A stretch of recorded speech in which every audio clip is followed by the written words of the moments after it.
السلام عليكم أحبابي ميو باجوكتان وايد سلامي كسو dhawaada channelkayga tiktooreysatia bid milaa kelimadu alla halka maanta waxaan ka hadlayaa dhowr qodob oo aad u muhiim ah geedka loo yaqaan raqayga fadlan kusoo dhawo channelkayga tiktooreysatia hadii aad ku cusub tahay subscribe inoo saar channelka hadii aad hore inoo joogtayna muuqaalka inoo like garay hadii aan ku digalo muuqaalkeena maanta raqayga ama xamarta waa miro dhanaan ah oo ka baxa dhulka ay badanaa Soomaalidu degto hadaba raqaygu boqolkiiba 18 waa aashito khaasatan nuuca dhanaanta oo kale waana waxa uu yeelaya dhanaanka siyaadada ah waxaana kaloo ku jira maadooyin aad u badan oo kamid ah magnesiumka calciumka cusbada sodiumka vitamin B3 qariimayadii hore ama waagii hore waxa loo isticmaali jiray waxyaabo aad u badan geedka loo yaqaano raqayga ama xamarta hadaba waxa lagu daaweeyaa cudur khaas ah ay kamid yihiin kuwan soo socda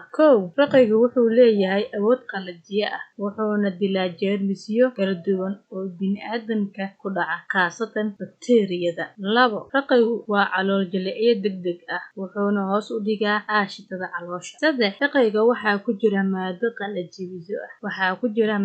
qalajibiso ah shirkadaha qaarkood marka ay soo sameynayaan qalajibiyaasha caruur waxayna ku soo daraan raqayga 4 raqayga wuxuu u roon yahay durayga ama hargabka wuxuuna furaa rabitaanka cunada 5 raqaygu wuxuu yareeyaa lablabada wuxuuna ka hortagaa madaga raqaygana waxa aad u isticmaala haweenka walaca 6